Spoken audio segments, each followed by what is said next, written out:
Assalamualaikum warahmatullahi wabarakatuh. Waalaikumsalam warahmatullahi wabarakatuh. Bismillahirrahmanirrahim. Alhamdulillahi rabbil alamin. Wassalatu wassalamu ala ashrafil anbiya'i wal mursalin, Sayyidina wa maulana Muhammadin wa ala alihi wa ashabihil mujahidin at-tahirin. Amma ba'du, subhanaka la ilma lana illa ma 'allamtana innaka antal alimul hakim. La hawla wa la quwwata illa billahil aliyyil azim. Saudara-saudara kaum muslimin, terutama adik-adik para remaja dan pemuda yang saya cintai. Apabila seseorang akan membangun rumah, tentu saja dia akan mengadakan beberapa pilihan. Sejak dari memilih lokasi di mana rumah itu akan didirikan, sampai kepada menentukan bahan-bahan kualitas yang akan dipakainya, sampai kemudian kepada wujud dan bentuk rumah yang akan ditinggalinya. Demikianlah bahwa untuk membangun sebuah rumah yang hanya untuk menaungi kehidupan di dunia ini, kita mengadakan berbagai macam pilihan. Apalagi kalau kita akan membangun sebuah rumah tangga yang kita harapkan tidak hanya akan menaungi kehidupan di dunia ini, tidak hanya untuk kepentingan kita saja, tetapi juga untuk kepentingan anak cucu kita di belakang hari, termasuk sampai kepada hari akhirat nanti. Oleh karena itu, pada pertemuan kali ini, saya hanya ingin khusus berbicara kepada adik-adik remaja dan para pemuda, bagaimana sebaiknya memilih jodoh menurut ajaran agama Islam. Dalam Al-Quran, Allah subhanahu wa ta'ala menjelaskan, Zuyyina linnasi hubbus syahawati minan nisa, bahwa manusia apapun jenisnya, asal dia bernama manusia, dihiasi dengan perasaan cinta kepada perempuan. Jadi sejak dahulunya secara fitrah, laki-laki senang kepada perempuan, sebagaimana perempuan pun senang kepada laki-laki. Dihiasi rasa cinta ini dalam kehidupan manusia. Dan oleh karena adanya rasa cinta, berkembanglah segala macam persoalan. Sehingga seorang ahli cinta pernah berkata, cinta adalah 5 huruf yang membuat persoalan tidak akan pernah selesai. 5 huruf yang membuat persoalan tidak akan pernah selesai-selesai. Tetapi dalam kehidupan sehari-hari sering kita saksikan bahwa cinta ini bisa mendorong, memberikan motivasi yang baik, dan cinta ini pun bisa juga memberikan dorongan yang tidak baik. Oleh karenanya, apabila cinta itu ibarat setetes embun yang jatuh di bumi yang subur, akan tumbuhlah di atasnya aneka ragam bunga-bungaan yang harum semerbak, indah mewangi, sedap dipandang orang, menebarkan rasa aman, damai, sentosa, dan begitu selanjutnya. Tapi jika cinta itu jatuh di hati yang gersang dan tandus, tidak ada yang akan dapat tumbuh di sana selain sirih memanjat batu, kuning daunnya, lemah gagangnya, maka cinta yang semacam itu tidak akan memberikan dorongan positif kepada seseorang di dalam kehidupannya.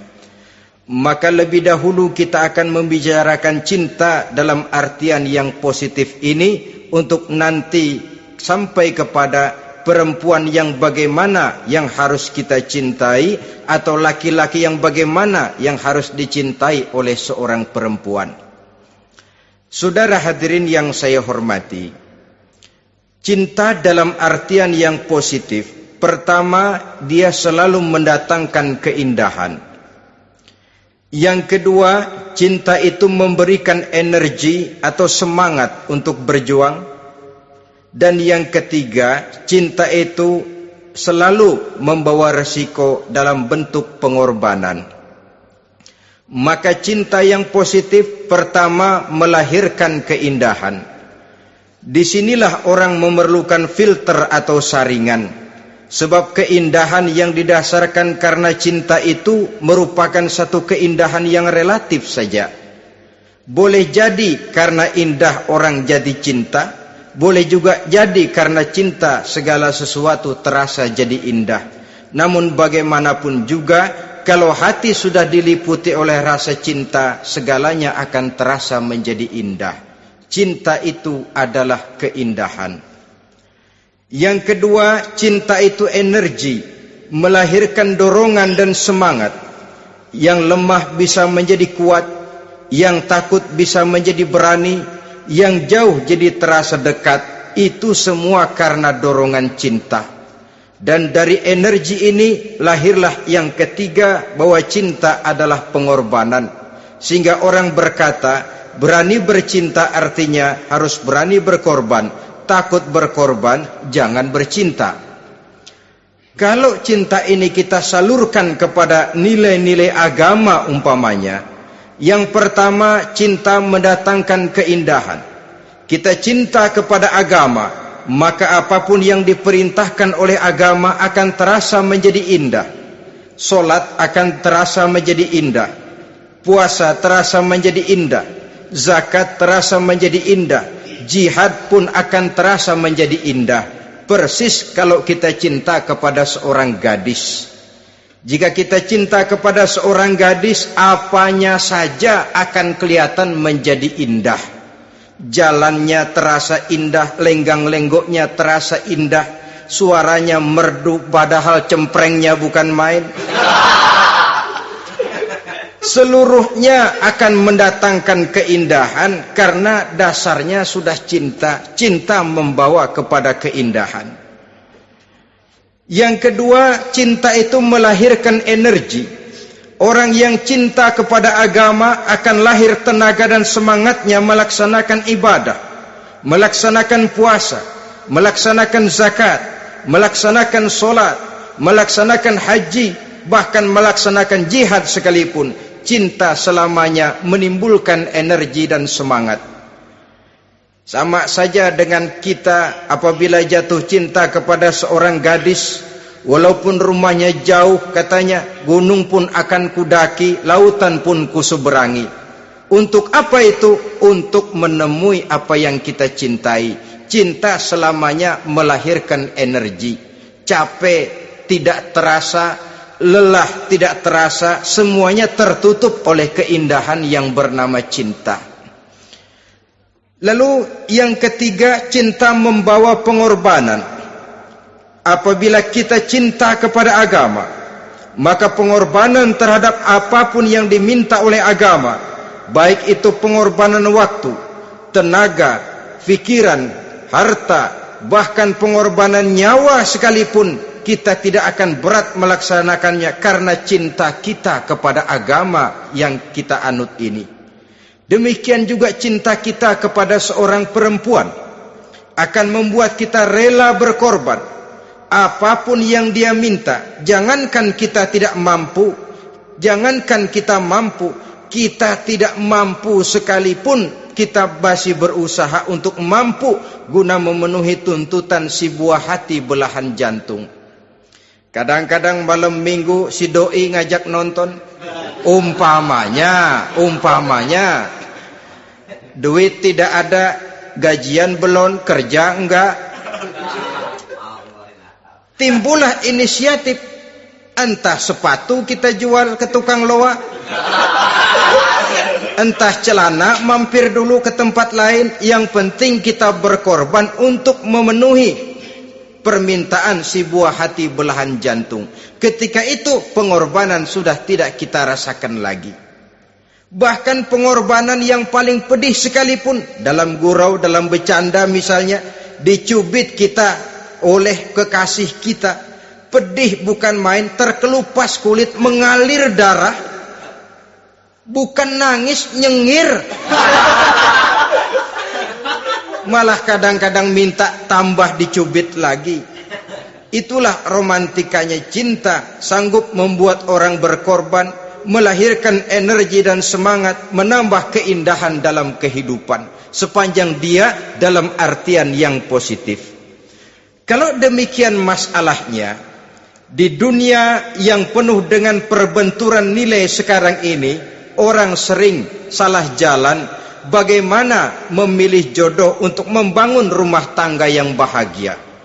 Jangan lupa bahwa membangun rumah tangga ini bukan hanya untuk 1-2 bulan, bukan hanya untuk 1-2 tahun, bahkan bukan cuma untuk kehidupan dunia, lebih daripada itu pun untuk menunjang kebahagiaan di akhirat. Oleh karenanya, memilih jodoh bukan satu hal yang mudah, bukan satu hal yang bisa dilaksanakan sambil lalu, tetapi memerlukan penelitian, memerlukan pengamatan yang mendalam. Apa petunjuk agama tentang itu? Dengan kata lain, bagaimana seharusnya seseorang memilih jodoh dalam kehidupannya? Ini tentu saja sumbangan moral buat adik-adik remaja dan para pemuda yang lagi kebingungan memilih jodoh, atau barangkali buat bapak-bapak yang kepengen nambah lagi.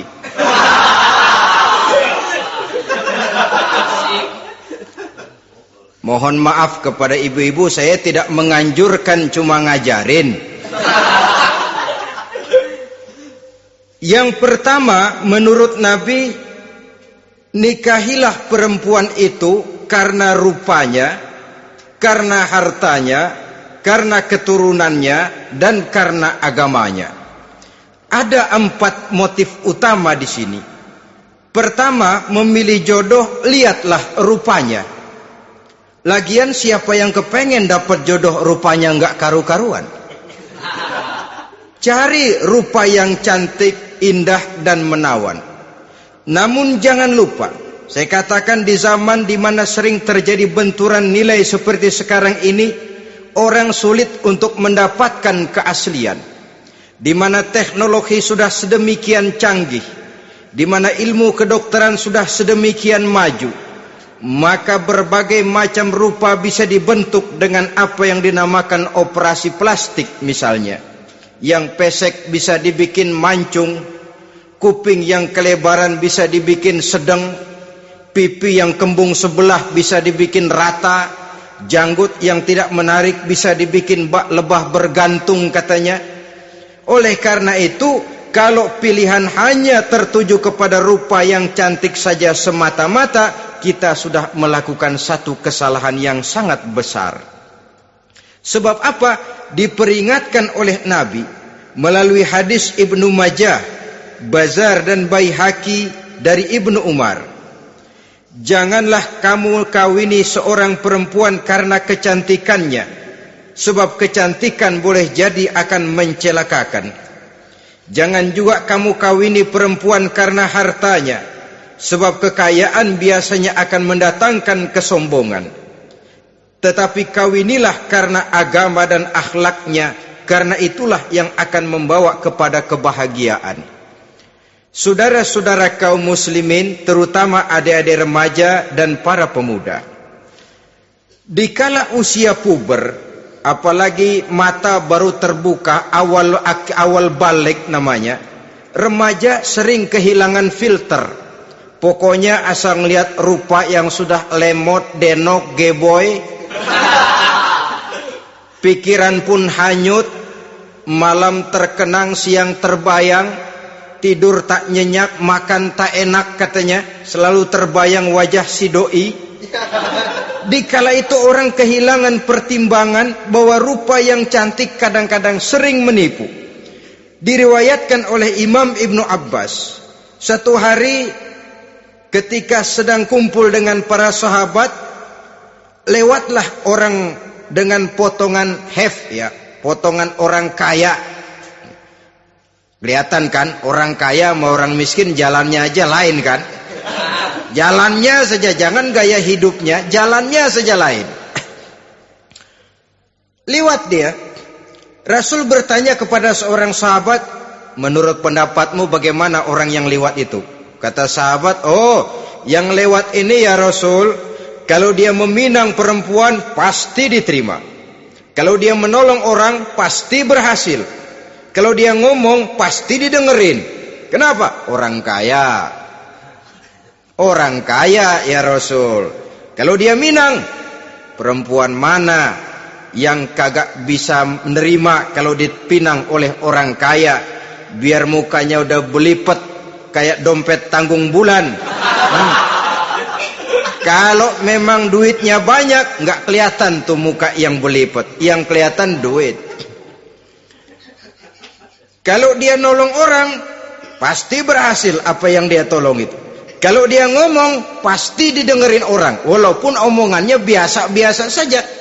Kenapa? Orang lihat penampilannya. Sudah, ketika orang itu lewat, beberapa lama kemudian lewat lagi seseorang yang kelihatannya miskin. Rasul tanya lagi, kalau orang ini bagaimana pendapat kamu? Wah, potongan begini sih Rasul. Kalau dia minang, orang tolak. Siapa yang mau kawin sama kere begini? Kalau dia nolong orang, pasti nggak berhasil. Kalau dia ngomong, kagak bakalan ada yang mau dengerin. Siapa yang mau dengerin orang susah ngomong? Setelah orang itu lewat, apa kata Rasul? Orang yang terakhir, yang lewat ini, yang barusan lewat, jauh lebih baik dari yang pertama yang lewat tadi. Jauh lebih baik. Maksud dari ucapan ini, Rasul sebenarnya mendidik para sahabat jangan tertipu oleh penampilan. Sebab penampilan tidak selamanya mencerminkan keaslian. Apalagi di zaman sekarang, salon di mana-mana bejibun. Alis mata bisa dibikin, pipi bisa dicat. Yang pinggir kuning, yang tengah merah, di sebelah merah ada yang kehitam-hitaman, persis orang kepentok tiang listrik.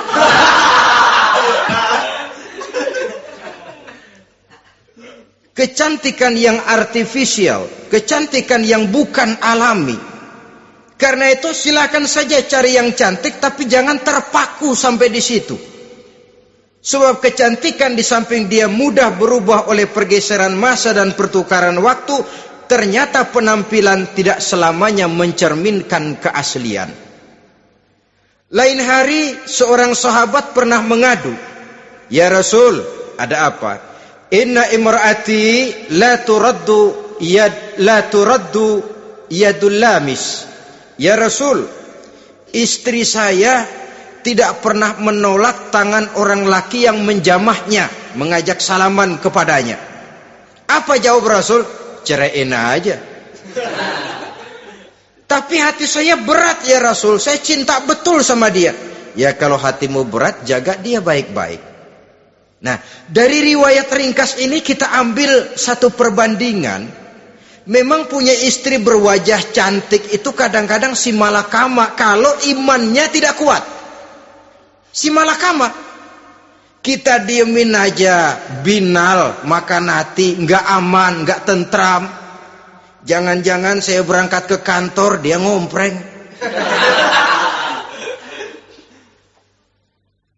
Buah si malakama, seperti orang tadi, ya Rasul.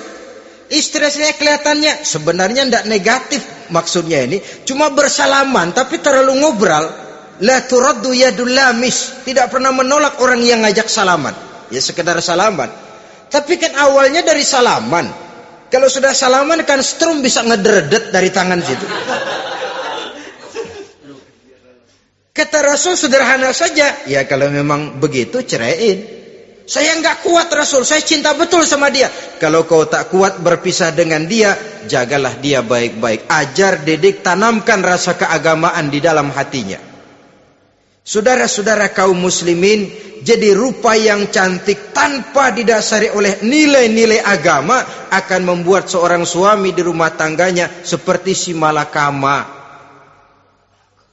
Seperti berhadapan dengan buah si malakama. Kalau tidak diiringi dengan nilai-nilai moral yang luhur dan bekal agama yang tangguh. akan pergi jauh dari rumah rasanya tidak aman, sedangkan di rumah saja siapa yang akan mencari nafkah, dan begitu selanjutnya. Orang tadi jelas berhadapan dengan buah si malakama, didiamkan, makan hati. Sebab maaf, kalau seorang suami sudah tidak punya rasa cemburu terhadap istrinya, itu kan yang disebut dayus. Dan dayus itu jangankan masuk surga, bau surga saja dia tidak dapat. Tapi cemburu dalam artian bukan cemburu buta, cemburu dalam artian yang wajar. Dia cemburu, akan dikerasi takut kalau istrinya minta cerai, sedangkan dia cintanya sudah kadung medok bener. Si malakama jadinya. Nah, ini juga satu riwayat yang memberikan gambaran kepada kita. Pilihan, silakan cari rupa yang cantik saja. Cari yang cantik. Tapi kalau itu dijadikan motif utama tanpa dasar-dasar agama, saya khawatir nanti rumah tangga kita akan berhadapan dengan buah si malakama. Jadi adik-adik remaja, usaha, ikhtiar, cari yang cantik, yang kira-kira nggak membosenin, supaya kita betah tinggal di rumah, supaya kita merasa ada tempat berbagi rasa, ada tempat kita bernaung. Sebab kalau nyari bini sebini-bininya mah, ya jodoh di tangan Tuhan, kagak usah nyari juga ntar datang diri umpamanya. Iya, kalau yang datang peot. Orang harus berusaha, walaupun pada akhirnya jodoh toh memang ditentukan Allah. Kan 3 hal yang kita tidak bisa menentukan itu katanya. Maut, rezeki, jodoh. Itu yang masuk mysterious problem. Problem yang misterius. Maut, misterius. Kapan kita mati, kita sendiri tidak tahu. Tahun depan, 50 tahun lagi, 100 tahun lagi, tidak pernah seorang pun diberitahu. Tapi yang pasti dia bakal datang. Kapan dan di mananya kita tidak tahu. Bisa di rumah, bisa di masjid, ya alhamdulillah. Bisa di majelis taklim, syukur. Bisa di medan perang membela agama, bagus. Pasti dia akan datang. Maut, mysterious problem, sesuatu yang kita tidak tahu kapan datangnya. Rezeki gitu juga. Sehingga orang sering bilang rezeki katanya kayak bayangan. Kita ubur-ubur dia lari, kita diam dia mah diam. Setengah mati kita ubur-ubur. Emang ukuran segitu aja. Begitu kita nggak ngapa-ngapain, datang yang bawain rezeki. Namanya rezeki itu mysterious problem. Kadang-kadang ngobek, sungsang, sumbul, udah segala tanah orang kita ukur-ukurin. Udah segala ngomong sudah nggak ada yang loh, terus udah buta. Tapi memang bayangan, kalau belum rezeki ya belum. Kadang-kadang nyari kode sampai tidur di kuburan, belepotan tanah kuburan loh. Yang aneh lagi kadang-kadang orang gila ditanyain. Allahu Akbar, ini kode-kode zaman sekarang ini. Sampai orang waras nanyain orang gila, itu gimana itu? Ini sudah efek yang betul-betul negatif. Sudah jelas orang gila kok ditanya. Apa kira-kira yang nanya nggak lebih gila dari yang gila itu?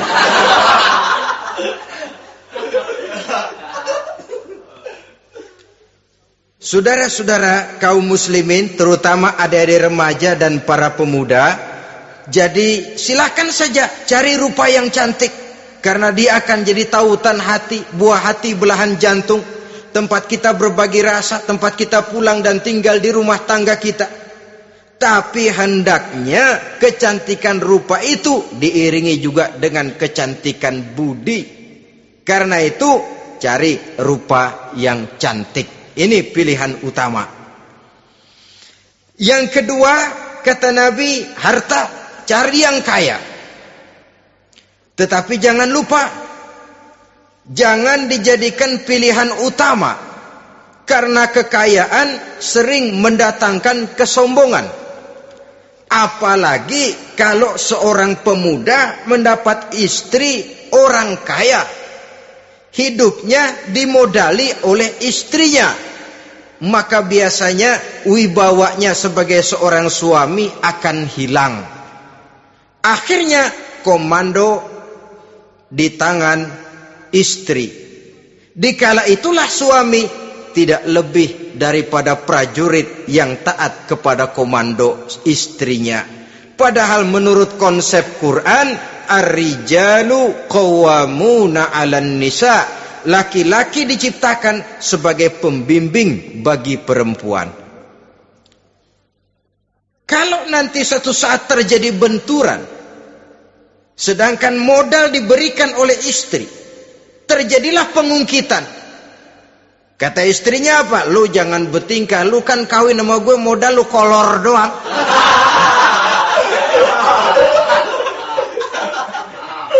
Kalau sekarang bertingkah silakan keluar rumah. Bawa seperti engkau datang dulu, jangan bawa apa-apa. Pergilah seperti engkau datang dulu kemari. Hilanglah wibawa seorang suami. Suami kalau udah digentak sama istri begitu, ngelempuruk kayak ayam sampar. Di mana lagi letak wibawanya? Harta sering mendatangkan kesombongan. Oleh karena itu, walaupun diperintahkan cari yang keturunan orang kaya, tapi maksudnya jangan dompleng. Sebab kepribadian seorang suami akan ditentukan oleh sifatnya sendiri. Keberadaannya ditentukan oleh karya dan perbuatannya sendiri. Itulah yang akan menampilkan kepribadian dia dalam kehidupan di masyarakat ini.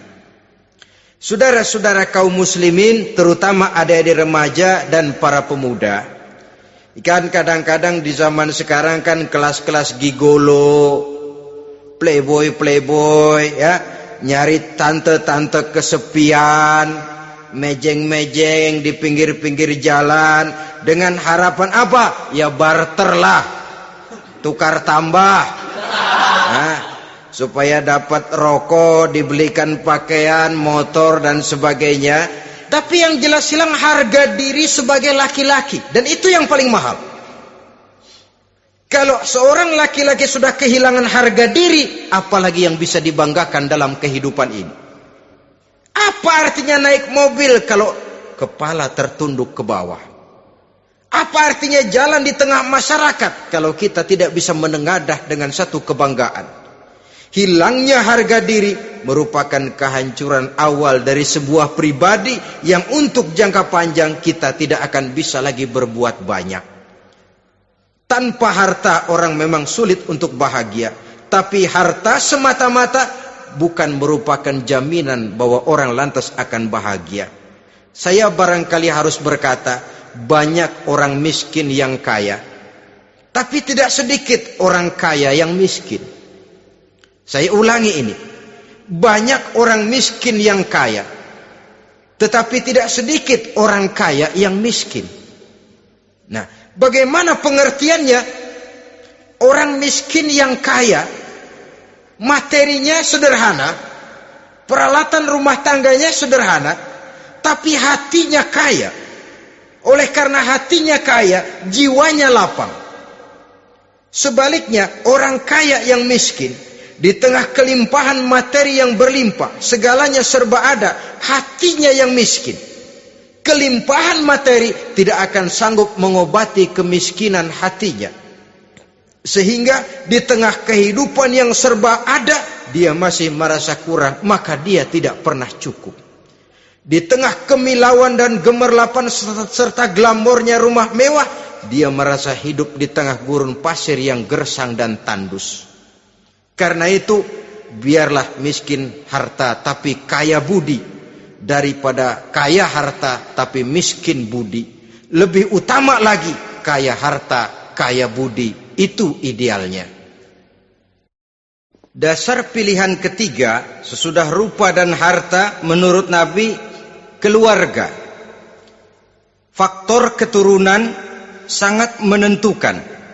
Pepatah mengatakan buah apel akan jatuh tidak terlalu jauh dari pohonnya. Biasanya kalau bapak kalong, anak kampret. Bapak nyolong, anak nyopet. Itu fotokopi. Saudara-saudara, sungguh pun demikian, faktor keluarga bukan merupakan yang paling dominan, karena segalanya memang bergantung kepada hidayah dari Allah Subhanahu wa ta'ala.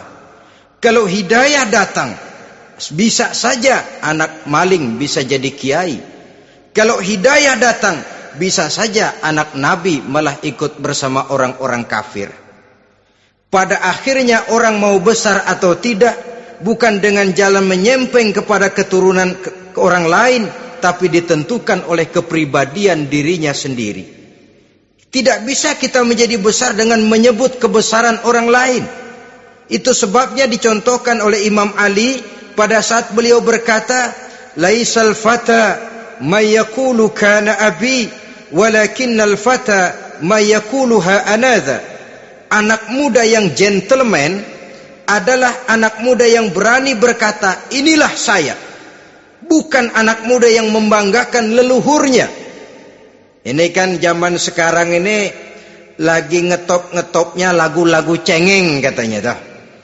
Sebenarnya menurut saya bukan cuma lagu cengeng yang jadi masalah. Lagu cengeng cuma satu efek dari sikap yang lebih utama dari itu, yaitu mental cengeng.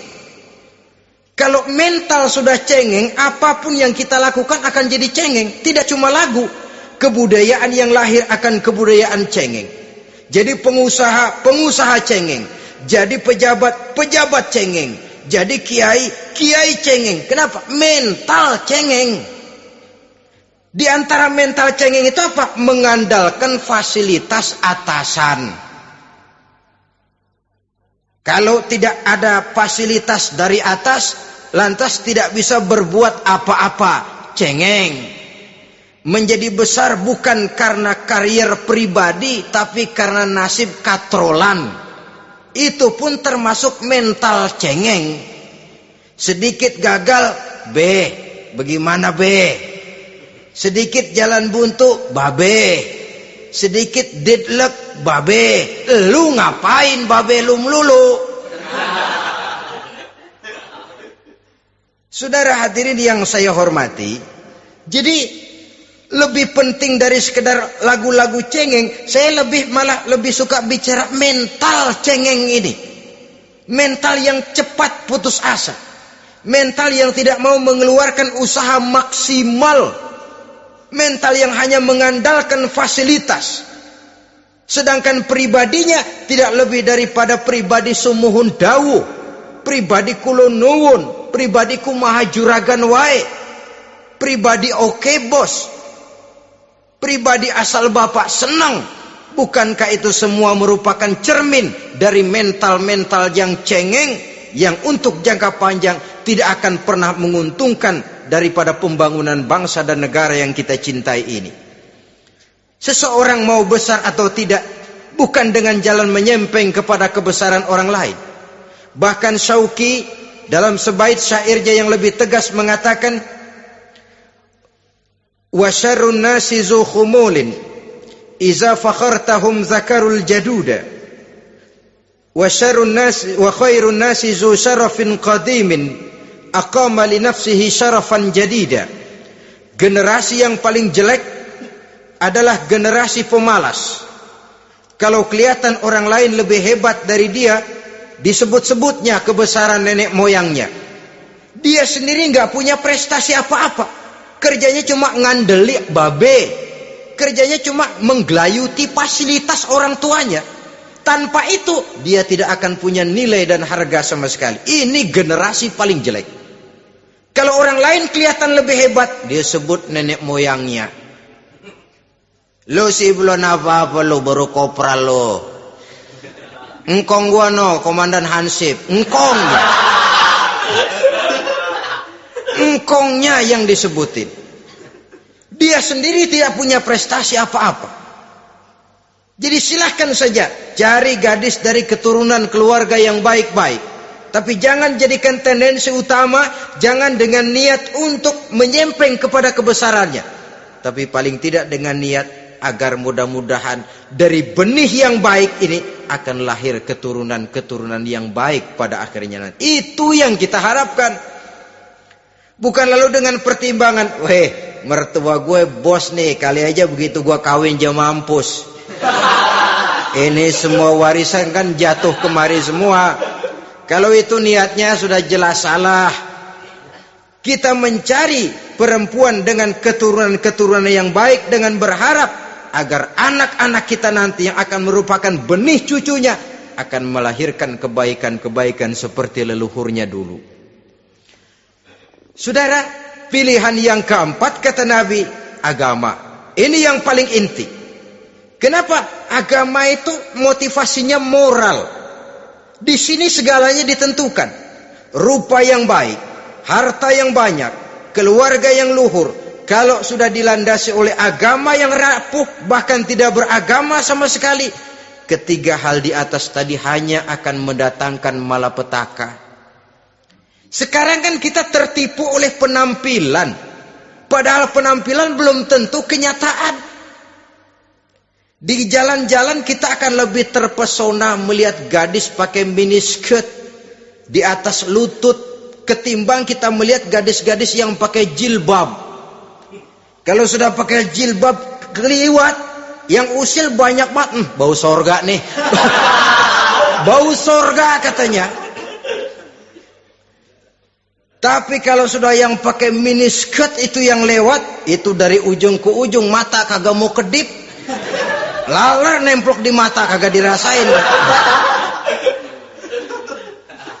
Kita terpesona oleh penampilan zahir, padahal penampilan belum tentu memantulkan hal yang sebenarnya. Tapi memang itulah watak manusia. Watak manusia, saya katakan manusia tanpa kecuali. Tetapi bergantung kepada pemikiran jangka pendek atau jangka panjang. Kalau jangka panjang yang kita pikirkan, ya tentu kita tidak akan mudah terpesona oleh hal yang zahir. Sampai-sampai Quran sendiri mengatakan budak yang hitam legam tapi beriman itu lebih baik daripada orang-orang musyrik walaupun cantik, denok, lemot, geboy. Ada lagi nggak bahasa yang lebih dari itu? Cantik, denok, lemot, geboy, bahenol, nerkom.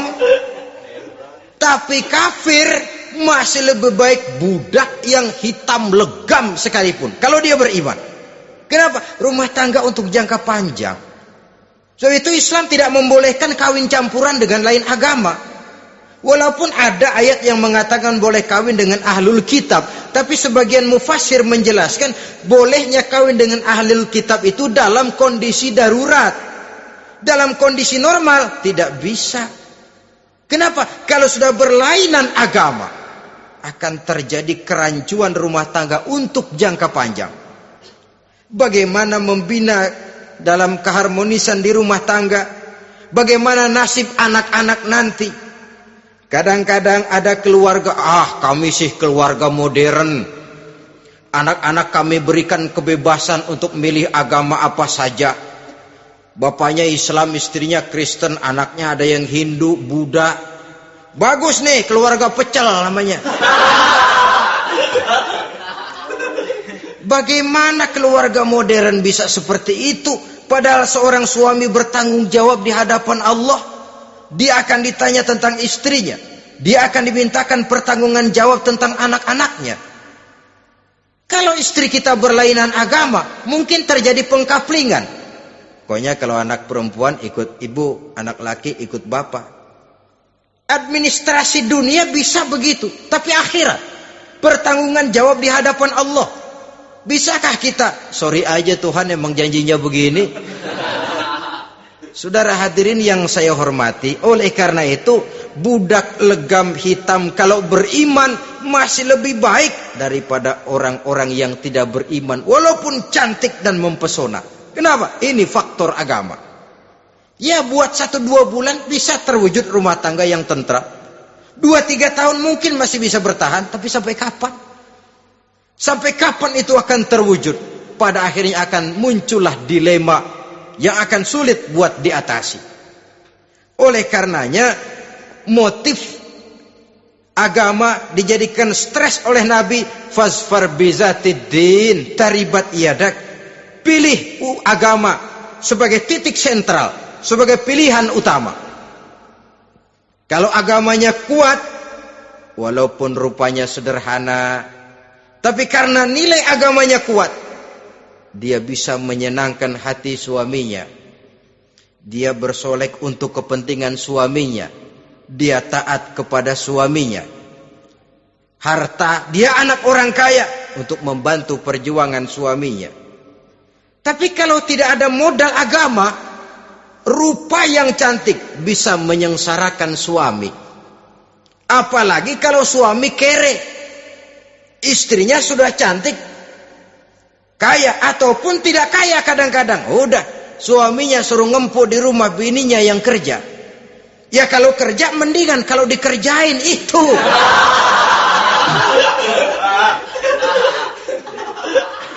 Itu yang repot. Saudara hadirin yang saya hormati, dan ini bukan satu dua kasus. Alangkah malangnya kalau sudah terkena hal seperti itu. Akhirnya seperti pengaduan sahabat kepada Rasul tadi. Mau diceraiin, cinta saya udah medok benar Rasul. Enggak diceraiin, hati saya ngebet, pegel. Si malakama akhirnya. Jadi oleh karenanya agama.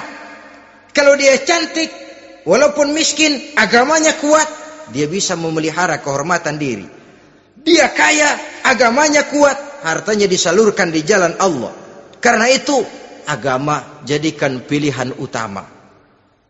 Dan ukuran agama itu bukan cuma jilbab loh. Ya kadang-kadang ada juga yang jilbabnya nggak pernah lepas, tapi kadang-kadang akhlaknya lebih binal dari yang kribo.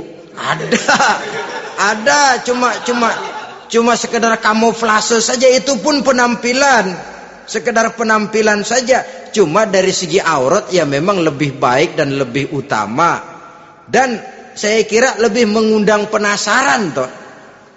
Duren kalau udah dibuka kan kelihatan isinya. Emang udah begitu. Udah. Tapi kalau masih rapat, itu yang rasanya kita pengen buka. Timbul tantangan. Gue pengen tahu isinya. Rasanya juga begitu. Sama saja dengan baju. Kalau dibungkus rapat di plastik, ditaruh di etalase, adanya di toko mau serba ada. Tahu kita barang mahal nih. Biar punya duit, kita mau nawar ragu-ragu, takut nggak cukup. Tapi kalau barang sudah dibuka di jalanan, diobral di pinggir jalan, murahan, 1.003 masih dicampur odol.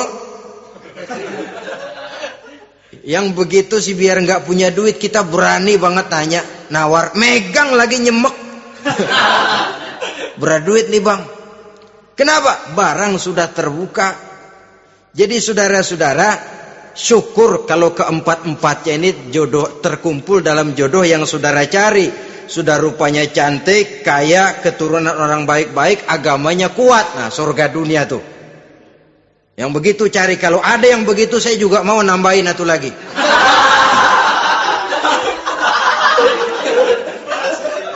Tapi yang kumpul keempat-empatnya ini terus terang saja langka. Makhluk langka ini.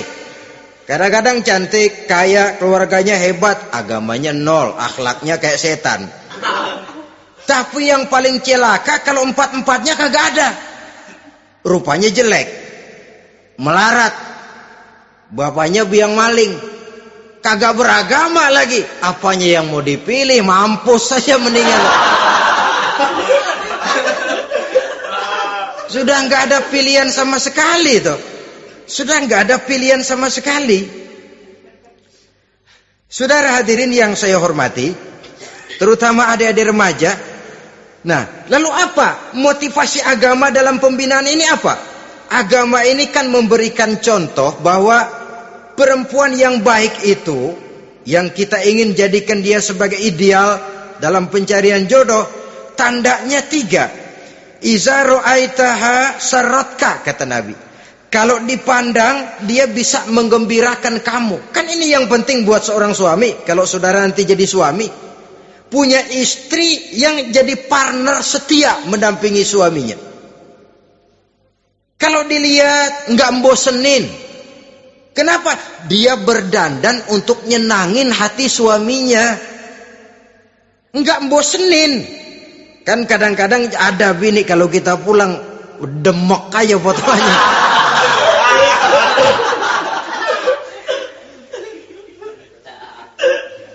Ini yang bikin suami nggak betah di rumah ini kan yang begini. Adapun perempuan yang beragama, apabila dipandang oleh suaminya, dia pandai menyenangkan hati suaminya. Andai kata suaminya dalam kesulitan, dia tidak menambah beban kesulitan. Paling tidak dia bisa memberikan satu bantuan moral. Bantuan moral untuk mengurangi beban kesulitan daripada suaminya. Suami pulang dagang rugi, kata istrinya, romantika bang. Sekali-sekali lah, masa selamanya dagang mau untung. Besok siapa tahu untung lebih besar. Kan meringankan toh. Kadang-kadang enggak, suami pulang dagang dari pasar panas, rugi, sampai rumah bini pidato, pletar-pletor. Lu dagang rugi, emang lu laki goblok.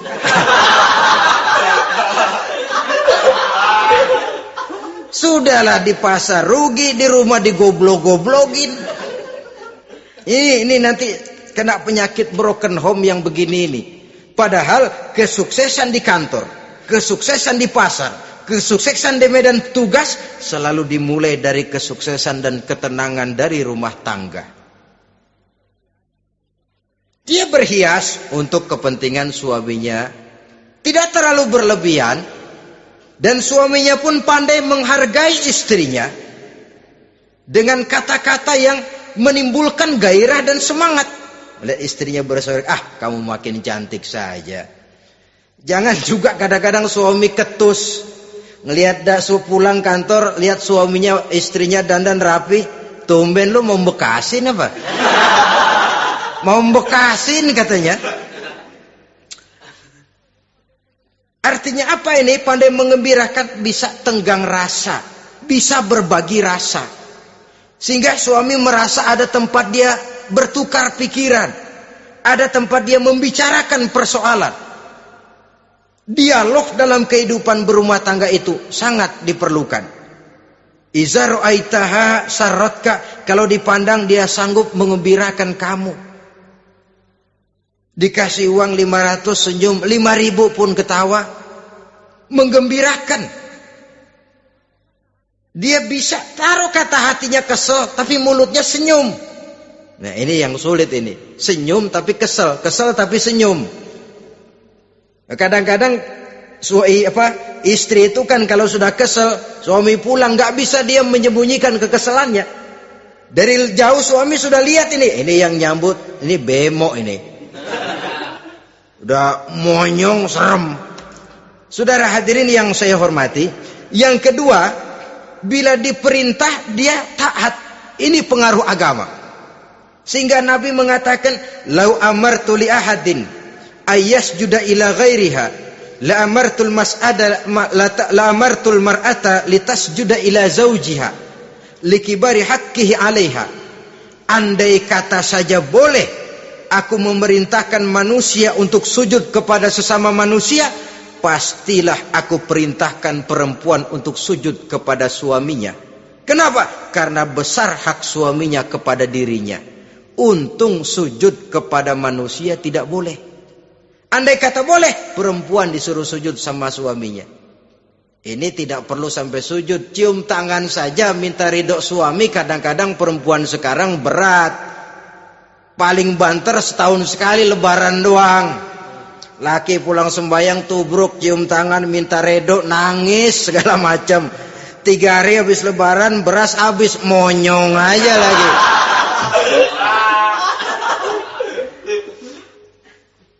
Saudara hadirin yang saya hormati, yang ketiga, akibat pengaruh agama, dia sanggup memelihara kehormatan diri dan sanggup menjaga harta suaminya. Memelihara kehormatan diri baik pada saat suaminya di rumah atau pada saat suaminya tidak ada di rumah. Satu riwayat, seorang sahabat akan pergi perang jihad di fi sabilillah. Ketika mau berangkat dia bilang kepada istrinya, "Saya mau berangkat perang. Kalau saya belum pulang kamu jangan keluar rumah. Baik bang. Pergi istrinya, pergi suaminya jihad. 1 minggu, 2 minggu berlalu, belum juga pulang. Satu hari datang utusan dari rumah orang tua si istri ini. Assalamualaikum bu. Waalaikumsalam. Ada apa? Ada berita kurang enak bu. Orang tua ibu sakit parah. Mohon tolong ditengokin. Apa kata si istri? Maaf saja, suami saya belum pulang dari medan perang. Saya belum dapat izin keluar rumah kalau dia belum pulang. Tolong sampaikan maaf saya kepada orang tuanya. Pulanglah utusan tadi. Besok balik lagi. Bu, ada apa? Udah Senin Kemis. Napasnya sudah sampai tenggorokan. Tolong tengokin buat terakhir kalinya bu. Suami saya belum pulang. Dia pesan kalau dia belum pulang saya jangan keluar rumah. Saya nggak bisa tengokin orang tua saya. Salam maaf saja. Pulang utusan itu. Besok balik lagi. Bagaimana? Sudah meninggal bu. Mau dikubur. Tengokinlah buat terakhir kalinya. Suami saya belum pulang. Saya belum berani keluar rumah kalau suami saya belum pulang. Itu janji saya sama suami saya. Pulanglah utusan ini ngadu kepada Rasulullah sallallahu alaihi wasallam. Ya Rasul, ini perempuan kelewatan benar. Dari orang tuanya sakit sampai sekarat, sampai mati, sampai dikuburin dia nggak nengokin. Memangnya kenapa? Suaminya katanya pergi jihad. Dan suaminya tidak mengizinkan dia keluar rumah. Kalau si suami belum pulang. Apa jawab Rasul? Marahkah beliau? Tidak, beliau senyum. Apa katanya? Dosa orang tua yang meninggal ini telah diampuni oleh Allah karena dia punya anak perempuan yang begitu taat kepada suaminya. Allahu Akbar. Dosa orang tua yang sudah meninggal itu diampuni oleh Allah karena dia punya anak perempuan yang begitu taat kepada suaminya. Ketaatannya kepada suaminya menyebabkan dosa orang tuanya diampuni oleh Allah Subhanahu wa taala. Suami pergi jihad, orang tua sakit keras, tidak berani dia keluar rumah. Itu tandanya bisa menjaga kehormatan diri. Kalaupun satu saat suaminya manggil, bu tolong ambilin uang di dompet. Dompetnya dibawa, bang ambil saja sendirilah, nanti salah ambil lagi saya. Kadang-kadang enggak, suaminya pergi mandi, dompet berantakan. Saudara hadirin yang saya hormati, ini motivasi agama. Jadi kecantikan zahir yang diimbangi dengan kecantikan batin oleh karena pengaruh agama tadi. Kalau sudah kemari, orang tidak perlu mikir-mikir operasi plastik, bikin yang pesek jadi mancung supaya orang tertarik, bikin belakang yang kurus jadi menarik. Tidak. Orang tidak perlu lagi pakai susuk-susukan, dipasang di bibir supaya kalau senyum orang gempor, supaya kalau ngomong orang percaya, dipakai di kuping supaya macam-macam. Tidak perlu lagi pakai jampa-jampe, pelet-peletan supaya kalau diludahin orang ngikut. Nggak perlu lagi. Kenapa? Cinta itu nature, sesuatu yang alamiah, yang tidak bisa dipaksakan. Dia kudrati, karunia dari Allah. Tidak bisa cinta dipaksakan. Kalaupun bisa, dengan ilmu pelet, oh saudara bisa membuat orang jatuh cinta, ya 2-3 hari, 4-50 hari. Kesananya apa yang akan terjadi? Kelanggengan tidak akan pernah terwujudkan. Kenapa? Keterpaksaan yang akan timbul. Dalam kondisi semacam itu, rumah tangga tidak akan mengalami ketenangan dan ketentraman. Jadi biarkan cinta berjalan secara alamiah, karena dia memang alamiah. Saudara-saudara, nah sekarang kalau sudah ketemu nih, yang 4 tadi, rupa cantik, keturunan boleh, kaya lumayan, agama kuat. Apa yang harus kita cari? Apa yang harus kita lakukan? Apa pakai pepatah anak sekarang? Aku lihat, aku pikat, aku dapat, aku sikat, aku minggat. Bangsat.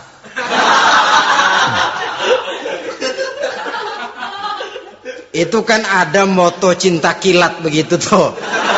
Cinta kilat katanya. Aku lihat, aku pikat, aku dapat, aku sikat, aku minggat. Bangsat. Atau kita harus hanyut dalam arus free love, free sex, Samenlevend, eksperimen dulu? Tidak. Islam mengajurkan kalau memang seret, ini rasanya ini nih, mantap gue nih.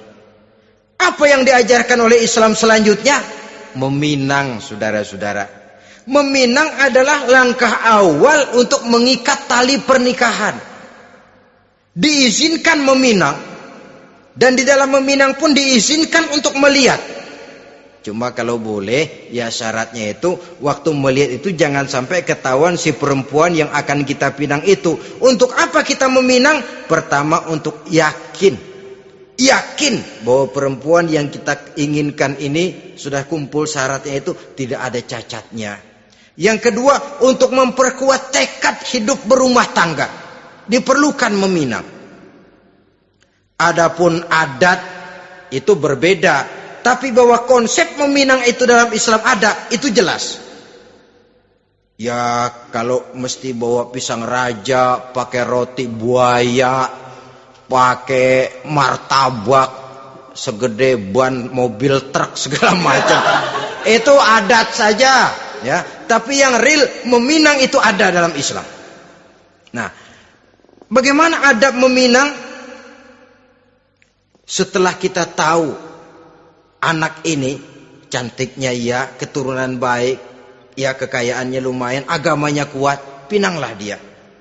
Caranya boleh lihat langsung. Lihat langsung kalau bisa tanpa setahu si perempuan. Dan batas yang boleh dilihat itu muka dan tangan. Itu saja. Jadi jangan gerusak. Minta permisi Pak, saya mau ngelihat anak bapak seutuhnya, soalnya buat saya ini nanti.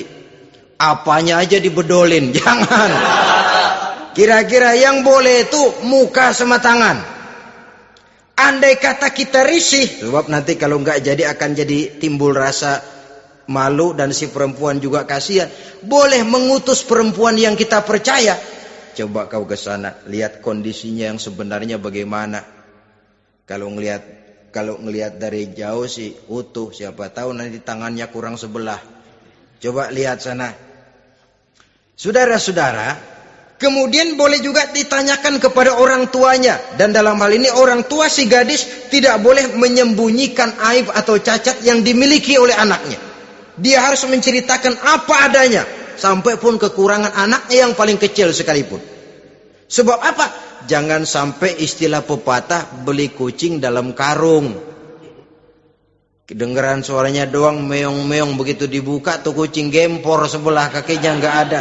Kan tentu kita tidak kepengen kecewa di belakang hari. Itulah perlunya meminang sebagai jembatan untuk menuju kepada pernikahan.